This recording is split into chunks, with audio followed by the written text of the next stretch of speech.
Hello friends, आज मैं आपको बताऊंगा यूपीएससी ईपीएफओ में जो अकाउंटेंसी में क्वेश्चन आए थे उसके सॉल्यूशन, और इसके साथ साथ मैं आपको वीडियो के एंड में बताऊंगा कौन कौन से सोर्सेस आप यूज़ कर सकते हो, ना कि 11th-12th की बुक्स। ओके, तो फर्स्ट क्वेश्चन है, in case of gold revenue is recognised in accounting period in which the gold is. ठीक है, तो गोल्ड और एक्सट्रैक्टिव इंडस्ट्री के केसेस में क्या होता है कि हम उसको रेवेन्यू तभी मानते हैं जब क्या कहते हैं वो माइन किया जाता है। ये अकाउंटिंग स्टैंडर्ड 9 में लिखा है, तो इसका आंसर क्या है? सी।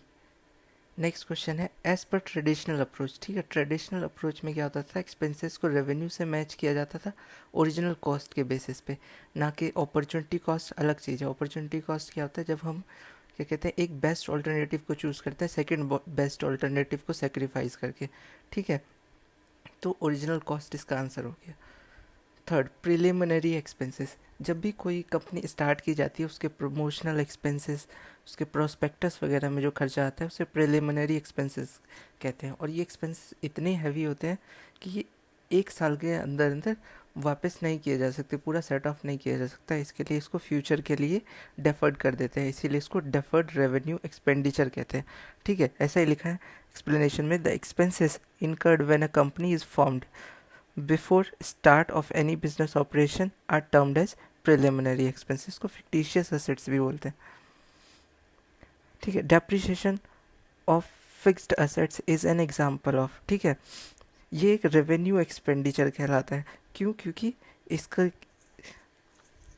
इसके से जो एक्सपेंसेस इनकर्ड होते हैं, इससे जो वैल्यू रिड्यूस होती है उसे एक साल के अंदर अंदर सेट ऑफ किया जाता है। ठीक है, नेक्स्ट क्वेश्चन है, in the context of accounting the term IFRS। ठीक है, ये बहुत आसान क्वेश्चन था, इसका मतलब क्या होता है, इंटरनेशनल फाइनेंशियल रिपोर्टिंग स्टैंडर्ड। तो इसका आंसर हो गया ए। नेक्स्ट क्वेश्चन देखते हैं हम, 61, from the information given below calculate sum of insurable. ठीक है, ये फाइनेंशियल अकाउंटिंग का क्वेश्चन है। ठीक है, फाइनल अकाउंट में पढ़ाया जाता है। ठीक है, उसमें देखते हैं कि इसके लिए हमें सबसे पहले जीपी रेशियो पता होना चाहिए। जीपी क्या है? Gross profit ratio. इसको हमेशा नेट सेल्स पे कैलकुलेट करते हैं, तो इसका फॉर्मूला होता है GP upon net sales into 100। तो हमारे यहाँ पर क्या कहते हैं, नेट सेल्स यानी कि टर्नओवर कितना है? 88 लाख रुपए। ठीक है, यानी 88 लाख रुपीज़। इसको अगर हम मल्टीप्लाई करते हैं 20/100 से तो कितना आता है? 17,60,000 रुपये। 17,60,000 रुपये क्या है हमारा? ठीक है, और अगर 10% का इस पर टर्नओवर इंक्रीज करके शो किया जाता है, ऐसा कोई सरकमस्टांसेस होता है, तो उसमें क्या करते हैं 10% टर्नओवर पे, तो इसका मतलब 10% इस पे भी निकाल लेंगे, तो कितना आ गया? 17,600 रुपये। ठीक है, सॉरी, 1,76,000 रुपये। इसको जब उसमें ऐड कर देंगे तब हमको एक्चुअल में इंश्योरेबल अमाउंट मिल जाएगा। वो कितना है? 19,36,000 रुपये। ठीक है, ये वाला सॉल्यूशन आपको यूट्यूब पे कहीं पर भी नहीं मिलेगा, क्योंकि लोगों ने ये स्किप कर दिया है क्योंकि उनको सॉल्व करना नहीं आता। 7th question. ठीक है, 7th क्वेश्चन यानी कि 60 सेकंड। ये इसमें क्वेश्चन पेपर के अकॉर्डिंग है। इनकम एंड एक्सपेंडिचर अकाउंट, जब भी इनकम और एक्सपेंसेस की बात करें वो हमेशा नॉमिनल अकाउंट होता है। ठीक है, पर्सनल अकाउंट किसी पर्सन से रिलेटेड होता है, कैपिटल जैसे हो गया, कोई बैंक से रिलेटेड हो गया, किसी ऑर्गेनाइजेशन से रिलेटेड हो गया। रियल हमेशा असेट से रिलेटेड होता है। नेक्स्ट है लेगेसी। ठीक है, लेगेसी क्या होता है? जो भी हमको विल के अकॉर्डिंग अपने पेरेंट्स वगैरह से मिलते हैं। ठीक है, तो लिखा गया है, gift of personal property through a will by writer of the will. ठीक है, जिसको क्या बोलते हैं? टेस्टेटर, टू एन इंडिविजुअल और ऑर्गेनाइजेशन। ठीक है, किसके लिए? लेगेसी के लिए। ठीक है, तो इसको हम क्या कहते हैं, कैपिटल भी कंसीडर कर सकते हैं अगर अमाउंट बड़ा है, और अमाउंट अगर छोटा है तो उसको हम रेवेन्यू नेचर का भी कर सकते हैं। लेकिन क्योंकि ये जनरली कैपिटल नेचर का होता है, इसीलिए इसको कैपिटलाइज और बैलेंस शीट के एसेट साइड में शो करेंगे। ठीक है, क्लियर है? तो इसका आंसर है a. Next, the abnormal losses on a consignment is credited to. ठीक है, दो तरीके के लॉसेस होते हैं, एक नॉर्मल लॉस, एक एबनॉर्मल लॉस। कंसाइनमेंट में क्या होता है, डिलीवरी ऑफ गुड्स। ठीक है, जब भी डिलीवरी ऑफ गुड्स करते हैं तो एक नॉर्मल लॉस हो सकता है, एक एब नॉर्मल। नॉर्मल लॉसेस में क्या होता है कि जैसे डैमेज ऑफ गुड्स हो गया, ठीक है, कुछ क्या कहते हैं ऐसे गुड्स होते हैं जो रास्ते में ख़राब भी हो जाते हैं, जिनको पेरिशेबल गुड्स बोलते हैं, वो भी हो सकता है। ठीक है, एबनॉर्मल लॉसेस क्या होते हैं, अनफोर्सीन सर्कमस्टांसेस की वजह से होते हैं। जैसे कि कोई नेचुरल कलामिटी आ गई, तो उसको हम क्या कहते हैं, जैसे अनसोल्ड गुड्स के को स्टॉक में कैलकुलेट करते हैं वैसे ही करते हैं। ठीक है, और इसे कंसाइनमेंट अकाउंट के क्रेडिट में करते हैं और डेबिट करते हैं एबनॉर्मल और एक्सीडेंटल लॉस से। ठीक है, next, when goods are purchased for joint venture the account is debited to. ठीक है, जब भी जॉइंट वेंचर के लिए हम गुड्स परचेज करते हैं तो अकाउंट डेबिट किस लिए होता है। ठीक है, चाहे गुड्स हम खरीदें चाहे कोई भी एक्सपेंस इनकर्ड करें, ठीक है, ये हमेशा जॉइंट वेंचर में ही जाता है। ठीक है, और क्रेडिट होता है हमेशा सेलर के अकाउंट से। नेक्स्ट क्वेश्चन देखते हैं।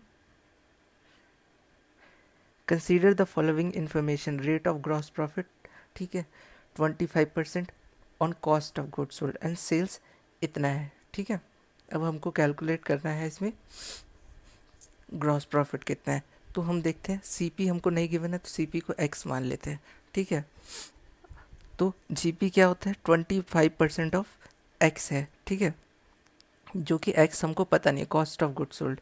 ठीक है, तो सेल्स इज इक्वल्स टू क्या हो गया, सीपी प्लस जीपी। ठीक है, जितना भी हमारा कॉस्ट प्राइस था और जितना हमारा प्रॉफिट हुआ दोनों को मिला के, तो हमने एक्स उसको माना था और 25% इसका ये है, तो 25/100 एक्स।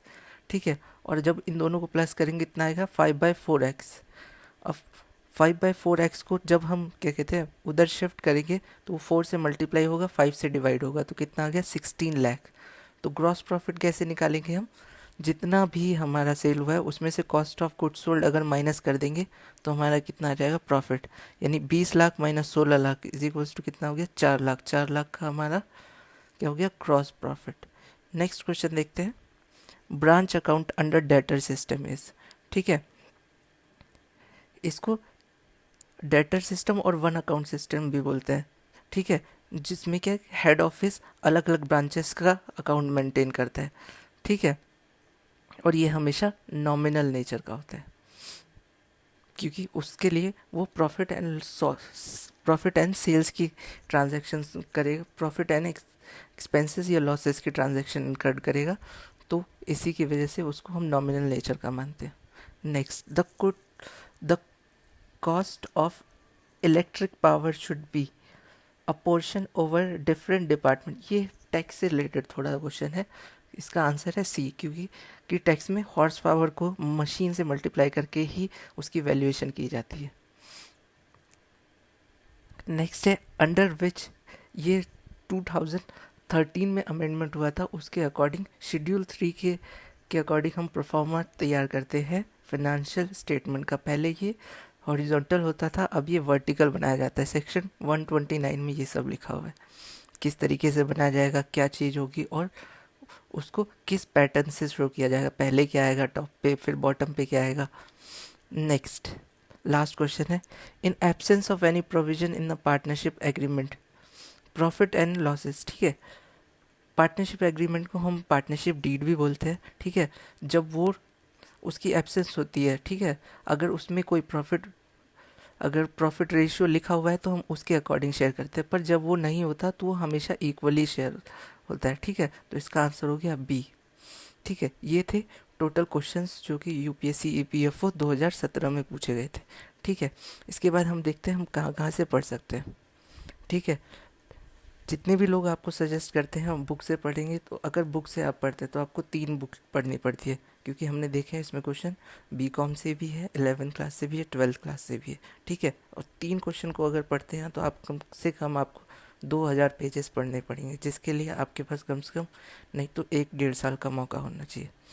ठीक है, और उतना टाइम आपके पास है नहीं, तो मैं सिंपली सजेस्ट करूँगा आपको सीपीटी की कोई बुक ले लीजिए।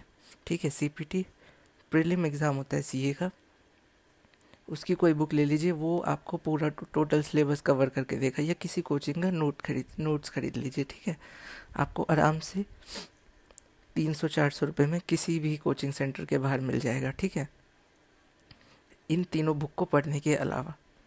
अगर आप अगर क्या कहते हैं आपको लगता है कि आप पढ़ सकते हैं तीनों बुक तो पढ़िए, लेकिन 6 महीने में ये ख़त्म करना बहुत मुश्किल है।